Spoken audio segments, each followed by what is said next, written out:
اعوذ باللہ من الشیطان الرجیم بسم اللہ الرحمن الرحیم۔ السلام علیکم ناظرین، اشرف آسمی ایڈوکیٹ آپ کی خدمت میں حاضر۔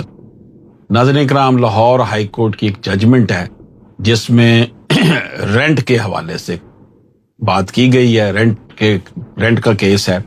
ناظرین کرام، آپ پاکستان میں ہوں، پاکستان سے باہر ہوں، اگر آپ نے کوئی کیس تیار کرانا ہے، کسی کیس کا جواب تیار کرانا ہے، کسی کیس کی بحث تیار کرانی ہے، کسی کیس کی شہادت تیار کرانی ہے، تو آپ واٹس ایپ نمبر ہے ہمارا 0300426278، اس پر آپ ہم سے رابطہ کر سکتے ہیں۔ تو جناب، ٹائٹل ہے مرزا امتیاز بیگ بنام مرزا ہمایوں اشرف بیگ وغیرہ۔ یہ ریٹ پٹیشن نمبر ہے 1684/2022۔ آنریبل جسٹس سید ارسال حسن سید صاحب نے اس کیس کو سنا۔ اس کو نریٹ کیا گیا ہے لاہور ہائی کورٹ کی ویب سائٹ پر 2025 LHC 4621۔ ناظرین کرام، درخواست گزار مرزا امتیاز بیگ نے پنجاب رینٹڈ پریمیسز ایکٹ 2009 کے سیکشن 15 کے تحت کرایہ داری کا دعویٰ دائر کیا تاکہ ایک کمرشل پراپرٹی سے کرایہ دار مرزا ہمایوں اشرف بیگ کو بے دخل کیا جا سکے۔ درخواست گزار کا موقف تھا کہ کرایہ داری کا رشتہ ان کے باوجداد سے زبانی طور پر چلتا آ رہا ہے، لیکن جواب دہندہ مرزا ہمایوں نے دعویٰ کیا کہ وہ کرایہ دار نہیں بلکہ انہوں نے جائیداد میں شریک حصے کو خرید لیا ہے اور وہ شریک کے ملکیت کو شیئرر بن چکے ہیں، اس لیے انہیں صرف تقسیم جائیداد کے ذریعے ہی نکالا جا سکتا ہے۔ رینٹ کنٹرولر نے درخواست گزار کے حق میں بے دخلی کا حکم دیا، مگر ایپیلیٹ کورٹ نے اس فیصلے کو کالعدم قرار کر کے جواب دہندہ کے موقف کو تسلیم کر لیا۔ درخواست گزار نے ہائی کورٹ میں آئینی درخواست دائر کر دی۔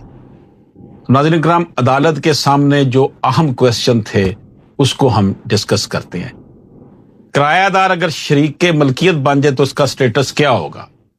تو عدالت نے یہ آبزرویشن دی کہ عام طور پر کرایہ دار مکان خالی کیے بغیر مالک مکان کی ملکیت کو چیلنج نہیں کر سکتے، لیکن اگر کرایہ دار خود جائیداد میں ملکیت حاصل کر لے، جیسے کہ کسی شریک مالک سے قانونی طریقے سے جائیداد کا حصہ خرید لے، تو اس کی حیثیت کرایہ دار سے بدل کر شریک کے ملکیت بن جاتی ہے۔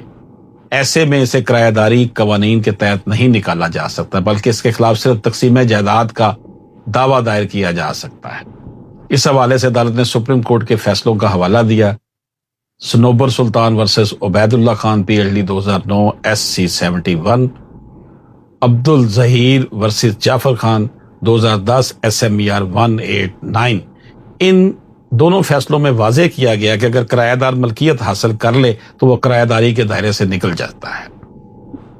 ناظرین کرام، دوسرا جو اس میں ایشو ڈسکس ہوا وہ یہ تھا کہ کرایہ دار مالک مکان کی ملکیت کو کب چیلنج کر سکتا ہے۔ عام اصول یہ کہ کرایہ دار مالک کی ملکیت کو چیلنج نہیں کر سکتا، لیکن یہ اصول مکمل طور پر مطلق نہیں ہے۔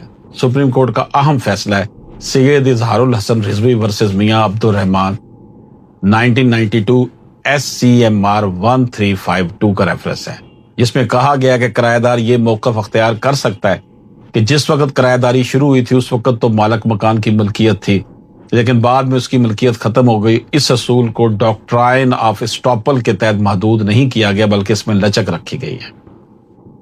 تیسرا ایشو جو عدالت نے ڈسکس کیا کہ کیا یوٹیلٹی بلز، بجلی و گیس کے بل ملکیت کا ثبوت ہوتے ہیں۔ عدالت نے واضح کیا کہ صرف اس بنیاد پر بجلی یا گیس کے بل کسی کے نام پر ہیں، یہ نہیں مانا جا سکتا کہ وہ شخص جائیداد کا مالک ہے۔ یوٹیلٹی بل صرف سہولت کے حصول کا ریکارڈ ہوتے ہیں، یہ ملکیت کے قانونی ثبوت کے طور پر قابل قبول نہیں۔ ناظرین کرام، عدالت نے اپیلیٹ کورٹ کے فیصلے کو درست قرار دیا اور کہا کہ چونکہ جواب دہندہ نے قانونی طور پر جائیداد میں حصہ خریدا ہے، لہٰذا اس کی حیثیت شریک کے ملکیت کی ہو چکی ہے۔